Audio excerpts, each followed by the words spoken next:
পারি। আমরা রোজার মাসে এতটাই মুত্তাকি ছিলাম, আপনারা নিজেই অনুভব করতে পারবেন যে আপনারা যখন উজু করেছেন, উজু করার সময় এতটা ভয় করেছেন যে পানি যেন আমার গলার নিচে না যায়, সেই জন্য আপনারা গড়গড়া করেননি। করেছেন কি? গড়গড়া করেননি, এতটা আপনারা ভয় করেছেন। অর্থাৎ প্রতিটা মুহূর্তে, প্রতিটা সেকেন্ডে আমরা কিন্তু তাকওয়ার প্র্যাকটিস করেছি। আমাদের যেন গালের মধ্যে পানি না যায়, আমরা সেই জন্য আমরা কিন্তু বড় করিনি। ইফতারের সময় সকলে আমরা এক জায়গায় বসে ইফতার করেছি, কিন্তু ইফতারের আগ মুহূর্ত পর্যন্ত আমাদের কাছে সবকিছু আছে, তারপরেও আমরা আল্লাহর ভয়ে আমরা কিন্তু কি করিনি? ইফতার ভক্ষণ করিনি। অর্থাৎ এই তাকওয়ার যে প্র্যাকটিসটা আল্লাহ তাআলা আমাদের রোজা থেকে দিয়েছে। তো সেই জন্য আল্লাহ রাব্বুল আলামিন বলছেন, ইয়া আইয়ুহাল্লাযীনা আমানু তাকুল্লাহা হাক্কা তুকাতিহি ওয়া লা তামুতুন্না ইল্লা ওয়া আনতুম মুসলিমুন। হে ঈমানদার বান্দারা, তোমরা আল্লাহকে ভয় করো। কেমন ভয় করো?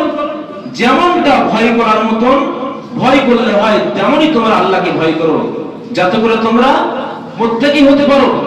আর তোমরা ততক্ষণ পর্যন্ত মৃত্যুবরণ করো না যতক্ষণ পর্যন্ত তোমরা পরিপূর্ণ মুমিন মুসলমান না হও। বলুন সুবহানাল্লাহ।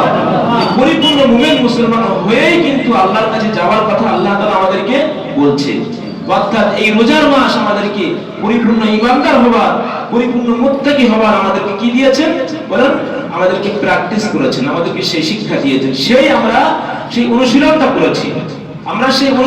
করেছি, অর্থাৎ এই অনুশীলনের মাধ্যমে আমাদের বাকি 11 মাস আমরা যেন আল্লাহ পাকের সেই মুত্তাকি, সেই পরহেজগারিটা আমরা যেন ধরে রাখতে পারি, সেই জন্য আল্লাহ তাআলা আমাদের এই কি করেছেন?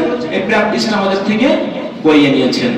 তো সেই জন্য আমরা রোজার পরে এই 11টা মাস আমরা যদি সেই মুত্তাকি জীবন যাপন করতে পারি, সেই অনুশীলনটাকে ধরে রাখতে পারি, তাহলে রোজার সঙ্গে আমরা বিশ্বাস কি করলাম? বিশ্বাস অর্জন করলাম।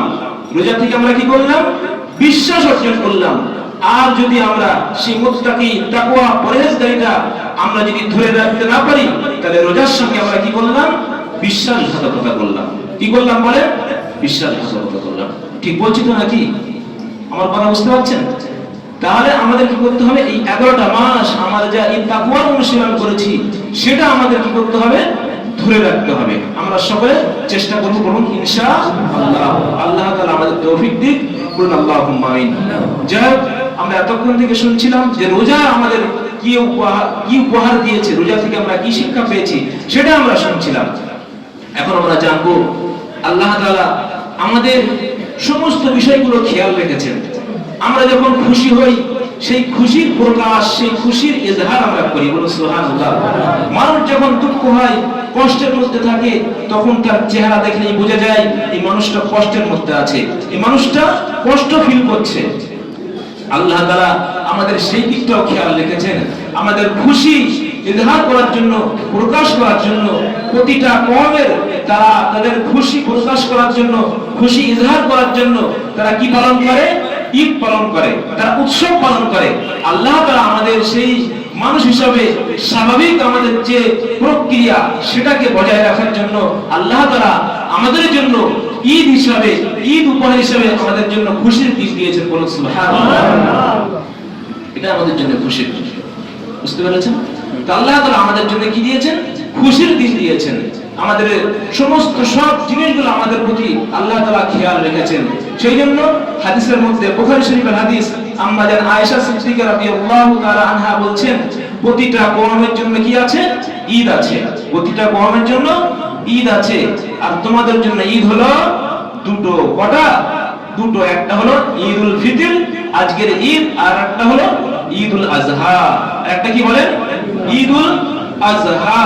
সেই জন্য আজকের দিনে আমরা আনন্দ অনুভব করছি। আজকের খুশি কিসের জন্য? আজকের খুশি এই জন্য, আল্লাহ পাকের পক্ষ থেকে আমাদের হুকুম দেওয়া হয়েছিল যে আমরা যেন ইবাদত বান্দেগী করি। আমরা যেন কি করি?